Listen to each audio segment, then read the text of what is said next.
Chapter 9 Three Ideas. "So what now?" Jean Betancourt asked. She was sitting on a flat, wide rock next to Minos while Acorn stood nearby. All three were gazing at the imposing river that flowed in front of them. Its water was clear, impossibly clear, almost painfully clear, almost invisible. In fact, if not for the sound of rushing water, they might not have known that there was a river there at all. On the river's other bank there hung a silvery mist, obscuring everything, but occasionally thinning in patches, offering a tantalizing glimpse of, and then it was gone. But the bank where the three exiles of hell sat was sunny and warm, grassy, speckled with wild flowers, obscenely pastoral and picturesque, menacingly peaceful. Neither Minos nor Acorn answered Jean's question. All three of them needed this moment of rest after Acorn's frantic gallop away from Dirk, through the forest of hell, book still held in Acorn's teeth, plunging deeper into it, until they were enveloped in a darkness beyond darkness, not just an absence of light, but a thing in and of itself, darkness with a capital D that stretched on in a way that defied time, space, direction, and then out of it again, bursting through, being reborn, emerging on a seashore, coming out of the ocean, but not wet, unbaptized, onto the beach, the sand turning to molten glass beneath each strike of Acorn's hooves, still hurtling forward, unstoppable, galloping, flying over the beach, reaching a mountain, steep and rocky, unclimbable. But Acorn climbed it, finding hidden paths, or else moving the rocks out of his way by willpower alone, or else the mountain itself shifting of its own will to allow the pony to climb it, respecting his motion, forever forward and now up, anticipation not of death, still forward, still up, towards an unseen peak, shrouded in clouds, up, forward, the cat and the woman clinging to this monster, this machine, up, forward, monstrous machine, through the clouds, now seeing the sun for the first time, into a forest. But how could a forest be this high up, they thought, through the forest, still climbing, but not a forest like that bleached skeletal mockery of hell, but a forest of green and brown, still silent, but a silence of anticipation, not of death, still forward, still up, the grass scorching as Acorn ran over it, but flowers springing out of the ground behind the pony once he had passed, a trail in inverse, a testament to his journey, until the whole forest was blooming, sprouting, growing around them, the sound of wood creaking and straining as Acorn swept past it, bringing a sudden burst of time to this timeless place, giving it that modifying spark that it had so long needed. But Acorn couldn't stop to appreciate the consequences of his own being, because he was still moving, forward, up, until the trees began to thin, until he reached a bright meadow, sunny and warm, getting nearer, or so it seemed. Only Acorn knew, farther up, always up, the light of the sun above him not a thing in and of itself, but an absence of darkness. And what a merciful absence it was. The field stretching on, Acorn galloping forward, until he saw a river, and then Acorn stopped. They had escaped. Minos immediately jumped off Acorn's back, landing lightly on the ground, and began grooming himself. Jean Betancourt followed suit. The jumping off Acorn, that is, not the grooming part. Betancourt took a deep breath of this living air, and took a few steps toward the preternatural stream. She noted the fact that Acorn did not drink from it, even though he was still panting from exertion after his impossible run. She peered at the other bank of the river, and saw nothing but a silvery mist, obscuring everything, but occasionally thinning in patches, offering a tantalizing glimpse of. The author sat on a wide, flat rock that overlooked the river, and Minos jumped up to join her. Acorn stood nearby. Jean Betancourt asked, "So now what?" Time has a tendency to become palindromic in this place. "Now the two of you do what you were meant to do," Acorn said, his speech muffled by the thin book he still held between his mighty teeth. He trotted around the boulder to face the woman and the cat, and dropped the book on the ground in the middle of this newly formed triangle. "We're going to judge." Pam, Pawnee, and Dirk all looked at Anna blankly. "You're dyslexic?" Dirk finally said. "Top of page 11. Anna said triumphantly. "Anna is dyslexic, so reading and writing are difficult for her. I would tell you to check for yourself, but if I recall, you're distinctly bookless at the moment." "Okay, fine, sure. Dirk said. Congratulations on your developmental disorder. Mazel tov. But how is that in any way relevant to this situation? Christ, Anna sighed. For someone who's so fond of throwing Derrida around at every opportunity, you're not very quick on the uptake here. All theory, no practice, I suppose. Oh, Dirk said quietly. And there it is, Anna said. She looked at her friends and pointed at Dirk. See that, girls? That's the face of someone who just realized exactly how deep in the shit he is. Jesus, Anna, stop being so smug and just tell us what the fuck is happening, Pawnee said.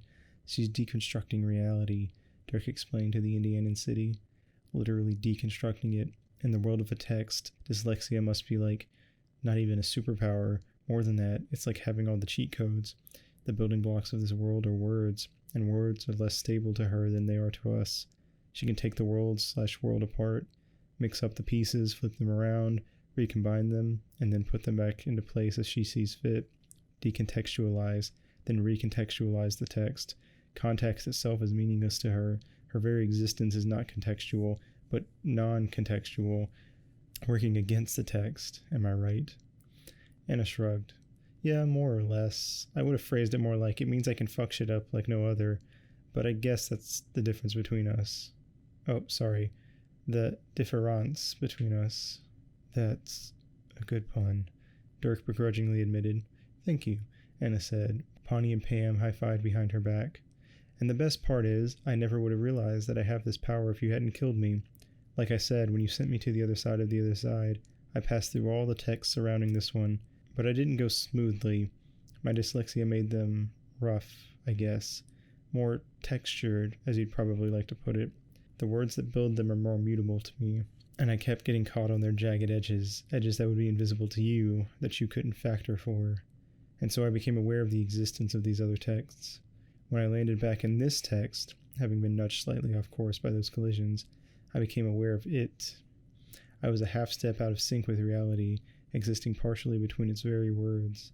I imagine anyone else would have just slotted back into place and continued on the path you had set for them, but being dyslexic, I was uniquely equipped to recognize these blurry, mixed-up in-between spaces. I kept one foot in the text, playing along, but all the while learning about it, learning about myself, finding its weaknesses, searching for its seams, and I found the seams. So it seems, Dirk mumbled to himself, unable to resist. But that's not all, Anna continued. Passing through those other texts awoke another power in me, even more significant than dyslexia. The other texts, Dirk interrupted. The metaphorical gears that were frantically spinning in his head apparently needed some more lubrication. You keep talking about other texts surrounding this one, but what are they? Is it some kind of bookshelf metaphor? Are they the other Ponypaw books? Or the gears were squeaking more and more loudly. You just love your little illusions, don't you, Dirk? Anna said. Gotta make sure everybody knows how well read you are. God forbid someone think you don't have any Baudelaire memorized, right? C'est que notre âme, hélas, n'est pas assez hardie. Pam whispered. I didn't know you spoke French. I don't. It seems like you've figured it out already, but for the sake of my chatty friends beside me, I'll spell it out. I passed through everything, every poem, every novel, every essay that you quoted or paraphrased or just plain stole from. And as I passed through, little bits of them got stuck in me like splinters. And now you can commune with them or channel them or become them, Dirk said. Anna shrugged. Again, more or less right. I don't know exactly how it works, but I do know that it's not the texts themselves, it's the characters. She tapped her head. I've got a couple hundred guests in here with me now. Some of them are totally useless. Fucking proof rock, am I right? And some are downright holding me back, looking at you, underground man. But you were also kind enough to give me a couple aces in the hole. Claudius, who you gave me just a few minutes ago with your dumb nutshell joke. Thanks for that. Is a son of a bitch, but he gets shit done. Lenore gets power from absence, which is a little tricky to apply, but pretty damn useful once you figure it out. John Shade and co. are a mixed bag. I'll leave it at that, lest the Poor King and that bigger, more respectable, more competent glassmaker slither their way in here. Hell, speaking of mixed bags, the entire goddamn Bible? Okay, we get it, Dirk said. Jesus. Which, just to be clear, is being used as a profanity, not a reference to any work of literature, past, present, or future, in which Jesus is a character. But what's important now, Anna continued, is that ridiculous Dante interlude you shoehorned in. I can't say I'm at all surprised that you're a fan of the most famous self-insert fanfiction in the traditional Western canon, but this one's a little different. You didn't just mention the Divine Comedy, you structured part of this story after it. And you should know better than anyone how important structure is. You made Acorn into your Dante, and Minos your Virgil. Which is a little confusing because Minos is already a character in the Inferno, playing his traditional mythological role as the one who judges the damned and assigns them a spot in hell. And your cat Minos is also playing that role, but the point is there's one role you left conspicuously unfilled. Beatrice, Dirk said quietly. Damn straight, the figure who knows of hell, but who dwells in heaven. How very like you to focus on the angsty, moping dudes while ignoring the woman who's really pulling all the strings. By the way, just FYI, literally every single work you alluded to in this dumb story was written by a man, all of them, which is pretty fucked up, really. I'm just saying. You might want to have a hard think about that. Anyway, by killing me, albeit temporarily, you made me a perfect fit for the part of Beatrice, existing in the spaces in between. Now, in the Divine Comedy, Beatrice sees Dante being chased by wild animals, so she orders Virgil to lead him to her. So by analog, I gave you power over Minos. That's right, but due to your sloppiness with the structure of your references, I not only got control of Dante Minos, I also became the commander of the version of Minos who is the judge of the dead, and I don't think you're exactly eager to be judged by me, am I right? Dirk was drumming the fingers of his left hand on the side of his leg. I follow you so far, he said, but how do you know all this? All the exact details of it, I mean. All those characters that you absorbed, became, whatever, they, and your Deus Ex dyslexia, gave you this power, but who gave you the overarching knowledge of the structure in which the power operates? You did, Dirk, Anna said, as skeevy as it sounds. I've got a little splinter of you in my head right now, which raises several very interesting and concerning implications, first and foremost of which, you see yourself as a literary character.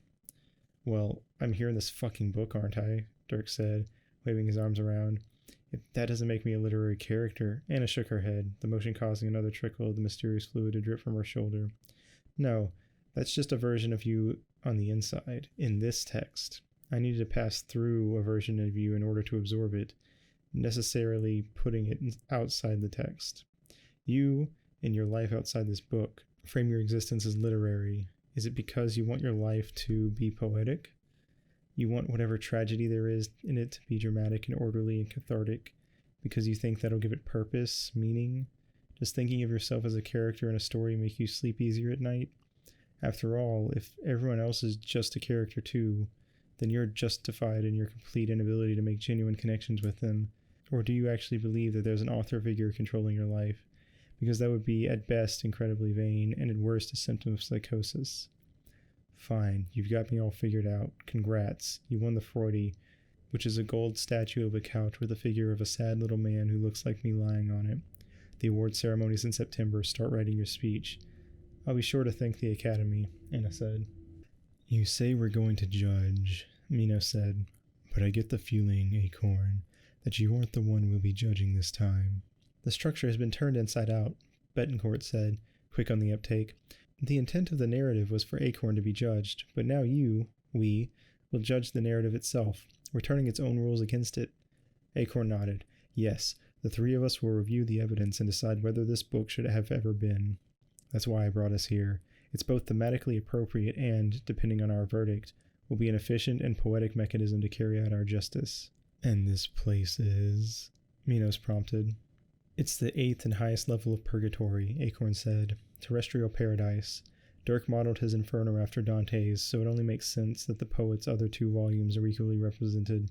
Welcome to Canto 31 of Purgatorio. It's so much better here. It's so much better to be able to flat out explain these things, Jean said, appreciatively. No more of that opaque tee-hee, do you get my obscure reference nonsense. Acorn and Minos nodded. Acorn continued, damn fucking straight. And here's some more explanation to you. In the Divine Comedy, Dante indeed includes the 5 classical rivers that Dirk mentioned on page 45, but they're arranged differently than they are in the Greek tradition, which Dirk would have known if he'd researched the content of the poem instead of just its form. Instead of being spread willy-nilly through the underworld, each has a specific place and function. The Acheron is the outmost border of hell, Styx is in the 5th circle with the wrathful, The Phlegethon is a boiling river of blood in the 7th circle that's guarded by centaurs. Sounds like the cover of a death metal album, am I right? And the Cocytus is in the 9th circle, where it forms a frozen lake that holds Satan himself. The 5th river, though, isn't in hell at all. It's right here, in purgatory. It's the last barrier that pure souls cross before they can enter heaven. They drink from it and forget all their earthly sins. Lathe, Betancourt whispered, looking with awe and fear at the river in front of them. Thematically appropriate indeed, Minos said approvingly. Did Anna explain all of this to you? Betancourt asked Acorn. Yeah, Acorn said. Oh, I should have mentioned, she's Beatrice now, metaphorically at least.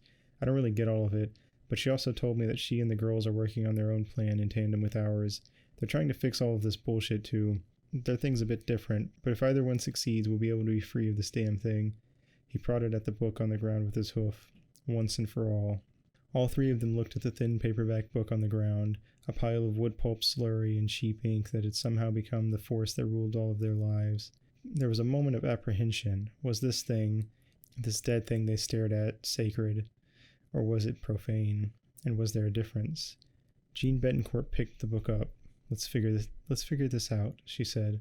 She opened it to the first page. Now, Anna said resolutely, I think we've thoroughly explained all of the how that's going on here. Time to move on to the what. Namely, what we're going to do to fix this mess. Hang on, Pawnee said. I think that you owe me and Pam some of our own whats too. Like, what the fuck is this book world you're suddenly telling us that we're living in? That would be a good place to start. A gift, said Pam dreamily. Pawnee gestured wildly at the girl, flailing her arms, making the universal sign for this. Fucking look at this. Also, she shouted at Anna, you can tell us what the fuck is going on with Pam. All this vague, creepy prophet shit is seriously weirding me out, and simultaneously making me feel like I'm the asshole for not instantly and magically understanding everything. Anna nodded. Yes, I do owe both of you that. In an instant, the trickle of the mysterious shimmering fluid dripping from Anna's left shoulder turned into a torrent. A blast of radiance that hit the ground and then reflected straight up, growing stronger and wider and brighter until all three of the pony pals were engulfed by a column of the light, the liquid light. Oh, now I understand. Of course I can't describe it. The light is or represents a barrier that I can't narrate from narrare to relate, but also naris to know. And I don't know. I can't know this. I'm figuratively and quasi-literally in the dark. If Anna was developing this power all along, or at least since she died, then that's how I was able to avoid detection, Anna interrupted, as the light that surrounded her and her friends faded. I guess there's at least one more how after all. How I stayed out of your sight while I started to semi-unconsciously make the story veer off course. I mean, if anyone was going to notice a few words out of place, it'd have to be someone as anal and controlling as you. Thanks, Dirk said, only half sarcastically. It was small things at first, things that didn't even matter. On page 36, you wrote me drinking whiskey. I changed it to brandy. Again, I tell you to check, but Anna made a small gesture that conveyed the sentiment. But my god, Pony stole your meta-recursive book and ran away with it. Anna was very good at gestures. Eventually, Anna continued, I started slightly revising entire lines of dialogue. Speech was harder to change than the rest, but I managed it, and my influence gave Pawnee and Pam some wiggle room. And they started slightly diverging from your plan too. Just some synonym replacement here and there, but it mattered, because once my friends and I got a taste of that free will, even if we weren't aware of it as such, we became powerful enough to completely disrupt the narrative. Rather, your narrative, the fake one. On page 54, Pam opened her mouth as if to speak, but hesitated. Her brain gears were apparently shifting into overdrive too. And your arm thing? Dirk asked, obviously frustrated that he couldn't be more precise with his words. Oh, right, that, Anna said, glancing at her shoulder. I think it's some sort of manifestation of the parts of the original story that you effaced. It's an echo in this reality of the arm that I was supposed to still have, and synectically of all the text you covered up. Therefore, you can only see and describe the faintest trace of it. Makes sense to me, Dirk said. Also, synectically is a good word. Everyone gathered in the hellish clearing and nodded in agreement. After their shared moment of logophilia, also a good word, Anna glanced at the other three and asked, So, are we good now? Can we move on? Yeah, let's. Dirk said, "The logic of everything is still fuzzy in places, but we've been doing nothing but stand here explaining things to each other for what feels like hours. No action at all, just talking heads. Super boring." The narrative perked up its metaphorical ears. You know what? It thought to itself. He's right. This is really boring. And the stuff with Acorn's group is pretty much just standing and talking too. Now, I know I said earlier that I wasn't relevant and wouldn't go off on my own again, but the narrative squirmed like a worried ferret. Then it started to squirm even harder, worked up by self-satisfaction at the callback it had just made to page 49. But what the hell? Am I right? Let's check on something more dynamic. Then we'll come back here, I promise. The narrative giggled, then popped out of Dirk's head and dashed away, scampering on tiny little dactylic feet, which is still a good pun, even if it had already been used on page 53. "Tell me where the bomb is, you bastard," Dr. Crandall shouted, slamming his fist down under the lid of the antique grand piano. Brandy, the World War I era German soldier, spat a mouthful of blood onto the faded Persian rug. "Never!" he cried in a gurgling scream. Another gust of bone-chilling, snow-pregnant wind blasted them, howling in through the broken French window. The enormous crystal chandelier above the two men swayed wildly, but even more chilling than the wind, even more dangerous than the unstable Chekhov's chandelier, were the men's glares. They paced in a slow circle around the grand lobby of this abandoned ski lodge, both keeping their pistols leveled squarely at the center of the other's chests. Only one of the pistols was loaded. "It's over, Brandy," the doctor bellowed over the wind. "Can't you see that you've lost? I've already released the hostages, and..." He stepped over the body of the panther that still lay sprawled on the ground. "And I've found the sacred katana. Just tell me how to disarm the bomb and I'll let you live." Brandy laughed a joyless laugh as he grabbed the last Fabergé egg off the billiard table and hurled it out the window. It was instantly consumed by the blizzard. Dr. Crandall winced. "Even if I know where it is," Brandy said, his accent thick, "what makes you think I know how to disarm it?" His limp was getting more pronounced by the minute. "Queen's rook to A4. He yelled as another strong gust of wind made the chandelier swing even more erratically. "Bishop to A4, Dr. Crandall immediately countered, inching closer to Brandy. "Check."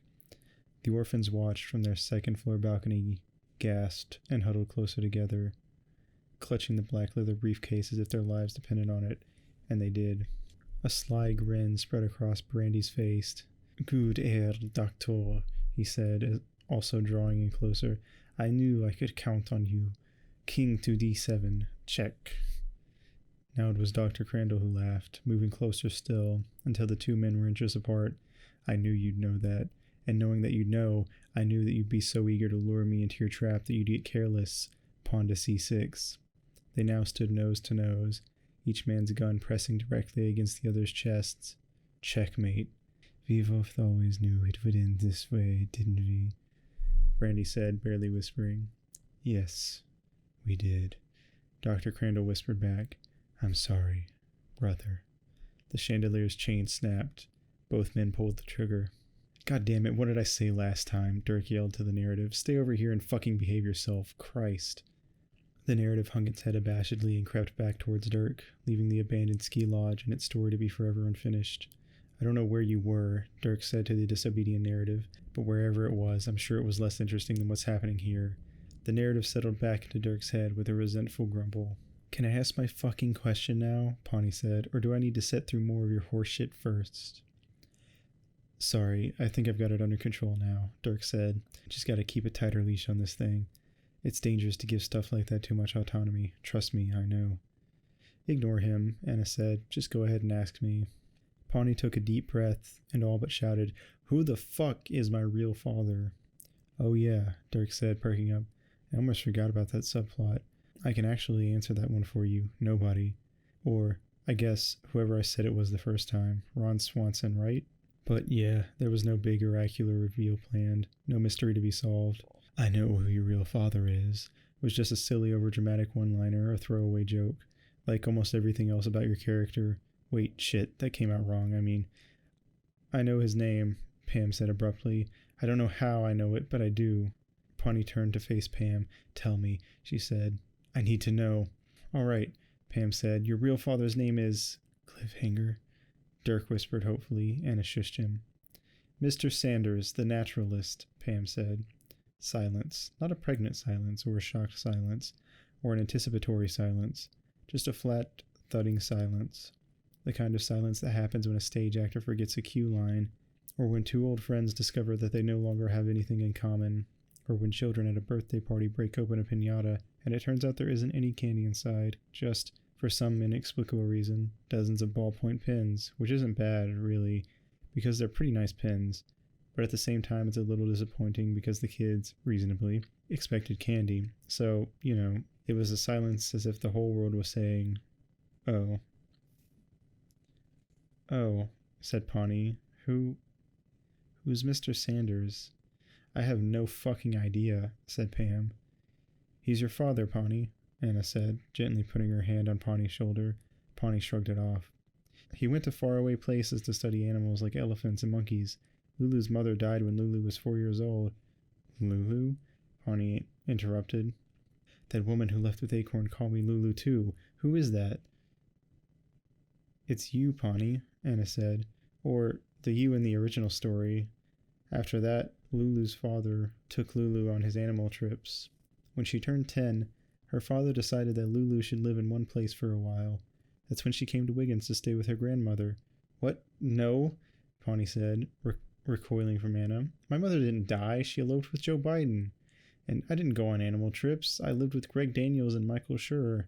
And I'm not a girl named Lulu. I'm the goddamn city of Pawnee, Indiana." Pam furrowed her brow. "That doesn't sound quite right." "Exactly," Anna said excitedly, "because it makes no fucking sense. Pawnee, you were supposed to be a normal girl. Population 1. I mean, how the fuck can someone even be simultaneously a city and a girl anyway? It's literally nonsensical. And it's all because," she jabbed an accusatory finger towards Dirk, "of him. Like I explained to you earlier, we're all the product of two stories. A primary one written by Jean Betancourt, and an overlaid one written by him. Lulu is who you were in Betancourt's book, but his rewrite changed you into Pawnee, Indiana. Thanks to his meddling, your whole past, your whole identity has been replaced. You're not a city. Your father isn't Ron Swanson. And all your memories before we found that cat aren't real." Pawnee was clutching her head, reeling in shock. Can you blame her? She just got some really fucking heavy news. I think we can all understand if she needs to sit the next few paragraphs out while she deals with this stuff. "Hang on," Pam said to Anna, while Pawnee staggered over to a tree and leaned against it. "Her memories aren't real?" "But Anna, are our memories any more real than hers? If we're characters in a book like you explained to us while we were hidden by your arm juice light thingy, then how are we different from Pawnee? We're all just assembled fictions." "Okay, yes," Anna said, "but most of our memories and personalities are from the real text, the original one, the right one." "But that's what I'm saying," Pam replied, as Pawnee slumped to the ground. "Why is that text right? It's the original one, sure, but why does originality have any moral value attached to it?" "And really," Dirk interjected, breaking his spectatorial silence, "one could argue while Betancourt's text is original, mine has more originality. There are literally hundreds of children's books about ponies and horses and other such equine falderal.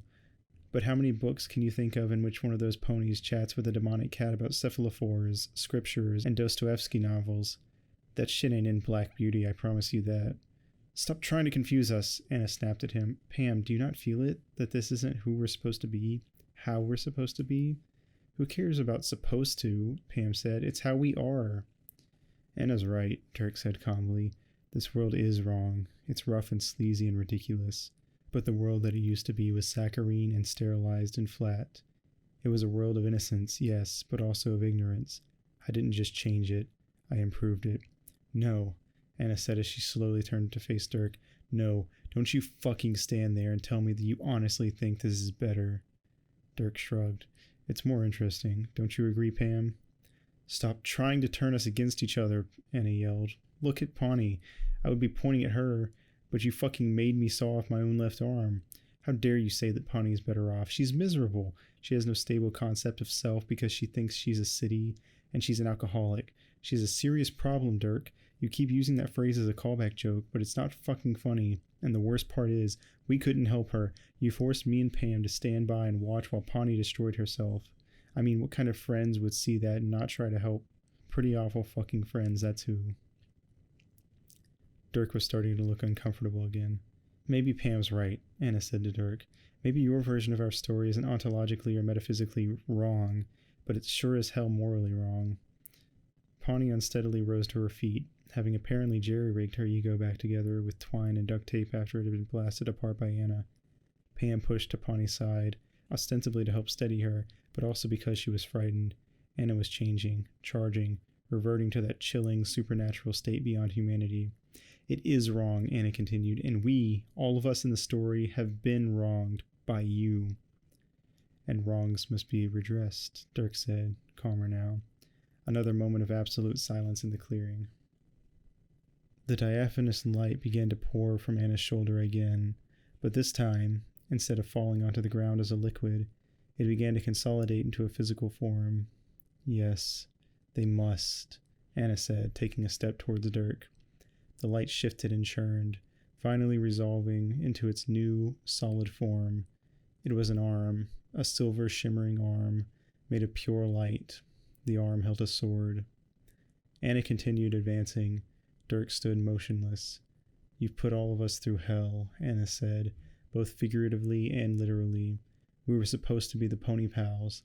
3 friends who like to ride their fucking horses down the Pony Pal Trail and don't even realize what a stupid name Pony Pal Trail is, but instead, we're the Pony Pals who guzzle liquor and carry harpoon guns and sacrifice animals to dark gods and frame our teacher for arson. She kept slowly walking forward. That is not right, and you had no right to make it such. Anna was now standing directly in front of Dirk, her face a stony mask. Electricity, terror, power. Anna raised the sword in her ethereal left hand, the sword and the hand that were the embodiment of all the innocence that had been forever lost, a blade of erased possibility. Pawnee looked away. Pam didn't. Dirk lowered his head, presenting the back of his neck. Anna swung the blade. But then she stopped. The blade hovered inches above Dirk's neck. He peered up at Anna questioningly, expectantly. No, Anna said quietly, her eyes wide. This isn't what I want. Her left arm and the sword it held instantly evaporated in a flash of white light. Anna stumbled backward, the unearthly power draining from her. This isn't what I want, so who does want it? She gasped, then looked at Dirk with pure disgust. How long were you planning this? She hissed. Dirk raised his head and rubbed the back of his neck with one hand. What are you talking about? He asked Anna. He glanced at Pam and Pawnee, who both gave him I don't fucking know shrugs. What was it? Some sort of emergency escape plan? A tertiary backup for your backup? Anna said accusingly. But if that's the case, you would have had to anticipate so much. She gave Dirk a piercing stare. Just how in control of all this are you? Seriously, Dirk said, raising his hands in surrender, I have no idea what you're referring to. You're the dyslexic uber being here. You're going to have to help me out a little.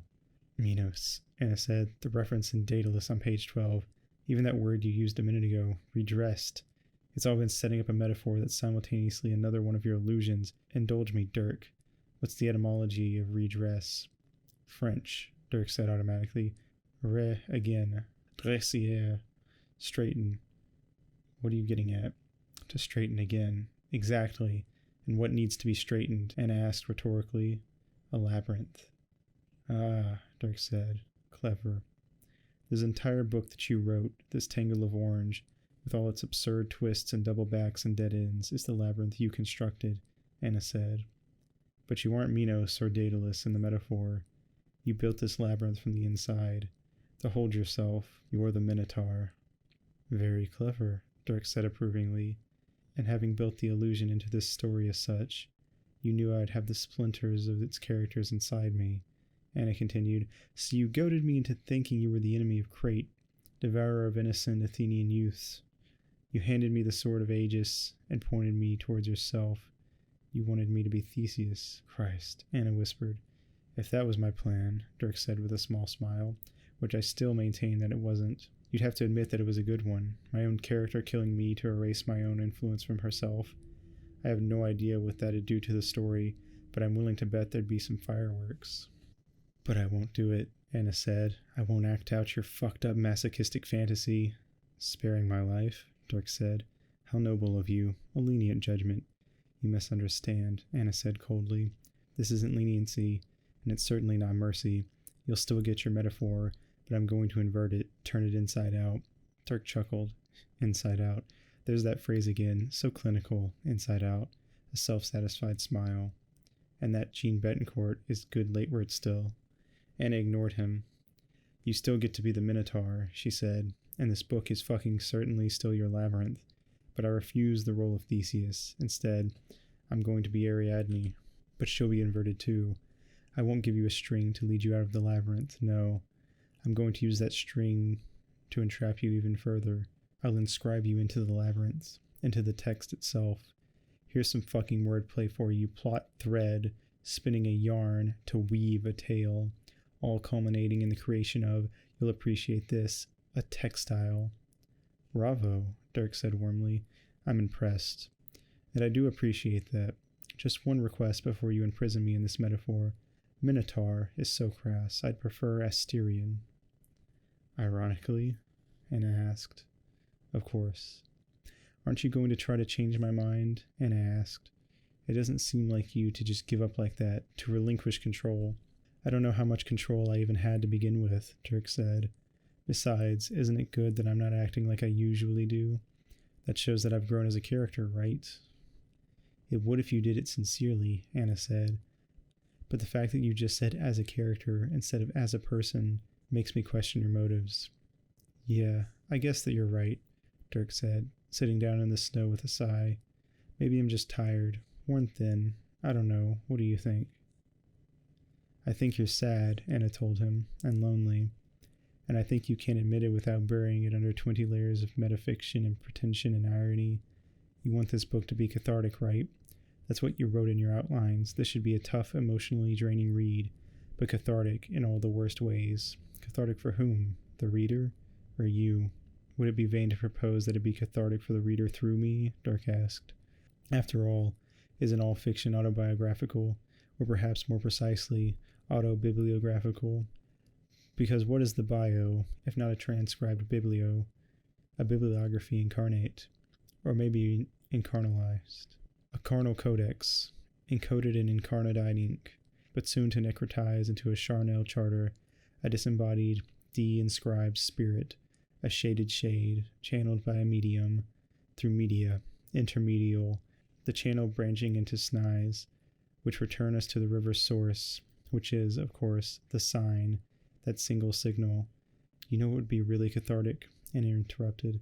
If you dropped all the meta bullshit masturbatory word games, if you stopped hiding behind them, if you could just make one sincere effort at reaching out to the other human being reading this, without using quotation marks, or a Dirk said, to separate yourself from this character, if you could be honest and straightforward and candid for once in your damn life and just communicate. I can't, Dirk said. I didn't think so, said Anna, and that's why you can't stay here. Upon thy belly shalt thou go, and dust shalt thou eat all the days of thy life. And then Dirk was gone. Well, shit, Pam said. That was less dramatic than I thought it'd be. Anna shrugged. Yeah, I didn't want to make a big thing out of it. No need for any of the rest is silence bullshit, you know? Yeah, Pawnee said. She glanced around. So now what? Now, Anna replied, we begin Operation Palimpsest. Operation Palimpsest, and that's where it ends, Jean Betancourt said. It's just blank paper posted onto the pages after that. Except now it has me saying Operation Palimpsest, and that's where it ends, and now that's where it ends. So it looks like it's working under standard magical book rules. Now that we're caught up, it's recording everything we say and do a few moments after we say and do it, so no cheating by skipping ahead. Jean Betancourt closed the book, then quickly opened it again, and read out loud. Jean Betancourt closed the book, then quickly opened it again, and read out loud. Jean Betancourt. Satisfied, she shut it again, and carefully placed it back on the ground between herself, Acorn, and Minos. There was no sound but the menacing, wordless babble of the lathe. Minos stood and stretched. I suppose we should formulate our 3 ideas now. That's the title of this chapter, after all, and it's almost over, so we'd better have our ideas before.